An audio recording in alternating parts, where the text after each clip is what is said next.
Oke lo everyone, welcome to analysis dan update lagi seputar koin kripto. Dan di video kali ini kita bakal bahas salah satu meme koin yang teman-teman juga banyak banget request lewat kolom komentar pada beberapa postingan video saya sebelumnya. Dan nggak lain nggak bukan meme koinnya adalah yang teman-teman semua bisa lihat di chart, yaitu Mooding nih teman-teman.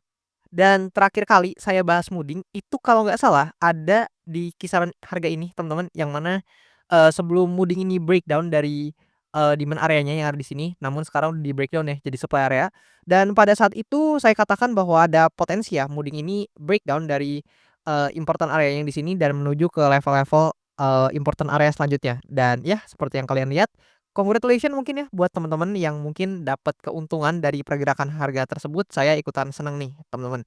Dan sebelum kita bahas Mooding ini secara lebih jauh, tentu disclaimer dulu ya bahwasannya video ini sama sekali nggak bermaksud buat mengajak teman-teman semua menjual ataupun membeli aset tertentu, dan juga sama sekali nggak bermaksud buat mempromosikan aset tertentu. So always do your own research karena this is not financial advice. Nah, pertama-tama kita akan kayak biasa nih, kita intip dulu kali ya dari segi kapitalisasi pasar atau market cap-nya, di mana per video ini saya record di tanggal 27 Maret 2025, Mooding ini ada di posisi ke-546 berdasarkan kapitalisasi pasarnya, dan ini juga saya udah sortir ya dari sektor memes. Dan kalau kita coba cek dari segi open interest-nya teman-teman, nah di sini Mooding dalam 24 jam terakhir ini memang ada penguatan open interest ya, lebih kurang sebesar 16,4% teman-teman. Dan kalau kalian lihat di sini, Mooding ya, kita coba zoom untuk chart-nya dulu, di mana kalian bisa lihat nih Mooding memang, beberapa hari terakhir lagi cukup bullish ya teman-teman, atau lagi cukup, bergerak naik teman-teman, setidaknya dalam beberapa hari terakhir. Tapi apakah pergerakan tersebut itu menyebabkan Mooding akan, terjadi market yang bullish di Mooding ini? Kita akan bahas secara lengkap di video ini teman-teman. Nah, pertama-tama kita harus realistis dulu bahwasannya Mooding ini memang masih berada dalam fase bearish-nya ya, atau downtrend-nya, yang mana dia terus create yang namanya lower low, lower high, dan seterusnya. Di mana terakhir kali saya bahas Mooding tadi saya udah notice di kisaran, range supply area yang ada di sini, di mana pada saat itu saya gunakan Fibonacci untuk menentukan target ya teman-teman, yaitu saya tarik dari swing low to swing high-nya di sini, tapi saya perlebar aja biar teman-teman lebih jelas lihatnya. Nah, lebih kurang seperti ini. Dan di sini kalian bisa notice ya, bahwasannya, di sini kalau kita coba sedikit presisiin ya, lebih kurang kayak gini teman-teman. Nah, lebih kurang kayak gitu, dan atasnya kita coba lebih, mungkin lebih sedikit presisi ya.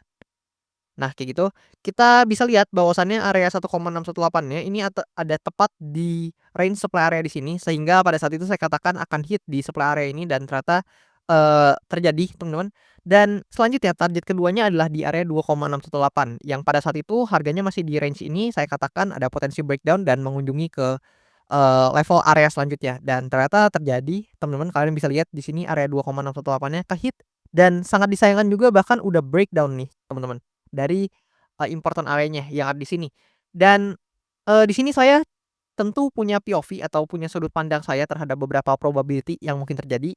Namun tentunya harapannya teman-teman setelah mendengar ini hanya dijadikan, sebagai ya quote on quote referensi aja, dan sama sekali jangan dijadikan sebagai ajakan atau, saran finansial sama sekali. Jadi saya sama sekali tidak mengajak teman-teman menjual atau membeli aset tertentu, dan juga ini tentu bukan financial advice sama sekali, karena sangat mungkin saya bisa salah teman-teman.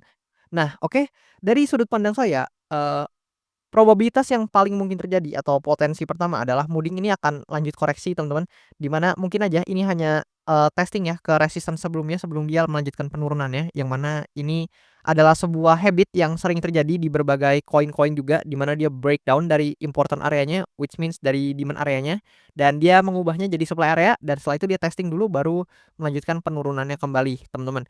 Yang mana ini juga sering terjadi ya di berbagai, koin, dan mungkin kita coba ambil Mooding aja. Nah, seperti yang di sini dia breakdown teman-teman dari important area-nya, kemudian dia testing dulu ke resistance-nya baru dia turun lagi. Sama di sini juga kalian kalau jeli ya, mungkin di sini dia breakdown and then sedikit testing nih di sini baru turun lagi teman-teman.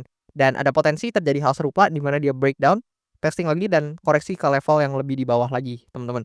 Dan secara target teman-teman mungkin bisa, eee marking di area sini teman-teman, yang mana ini adalah demand zone, terakhirnya dari Mooding, yang mana ini adalah historical support area terakhirnya dari meme coin Mooding ini, yang mana jika ini di-breakdown, tentu secara garis besar ya Mooding ini tentunya akan punya bias yang cukup bearish dari para pelaku pasar atau bias yang lebih mengarah ke penjualan karena secara market structure tentu ini sangat buruk ya dan sangat bearish buat Mudik ini sendiri apabila memang dia harus ter-breakdown dari demand area-nya. Dan bahkan tanpa breakdown demand area ini pun sekarang ini ada kecenderungannya pasti teman-teman ngeliatnya tetap bearish teman-teman ya. Meskipun memang dalam beberapa hari terakhir ini lagi menguat lumayan, ya lebih kurang kalau kita ukur dalam beberapa hari terakhir ini naiknya ya mungkin 20-30-an% teman-teman, lumayan. Tapi, kalau kalian bandingin sama momentum penurunannya tentu teman-teman bisa langsung tahu nih, apakah buyers atau sellers yang lagi take control di Mudik ini. Dan lebih kurang seperti itu buat probabilitas pertama, namun tentu kita harus buka ruang untuk berbagai kemungkinan yang terjadi atau berbagai kemungkinan yang mungkin terjadi ya. Meskipun potensi dan probabilitasnya kecil, tapi seperti biasa saya nggak mau mengabaikan kemungkinan lainnya juga. Di mana jika Muding ternyata berhasil breakout nih dari supply area di sini, let's say Muding berhasil, terjadi impulsif, pergerakan yang cukup, impulsif ya atau eksponensial dan mungkin bergerak seperti ini, I think ya ini akan menjadi indikasi yang sangat positif buat Muding dan ada potensi dia untuk coba naik lagi ke level-level resistance selanjutnya. Tapi saya tahu itu sangat sulit teman-teman, yang mana kita tahu makroekonomi juga masih belum terlalu mendukung dan juga, I think ya untuk pergerakan yang seperti itu butuh liquidity yang cukup besar dan maka dari itu, sesuai dengan yang saya katakan sebelumnya, dari POV saya sendiri, potensi pertama itu lebih punya persentase atau chance yang lebih tinggi buat, terjadi teman-teman. Namun tentu sekali lagi saya bisa salah dan tentu ini bukan saran finansial sama sekali.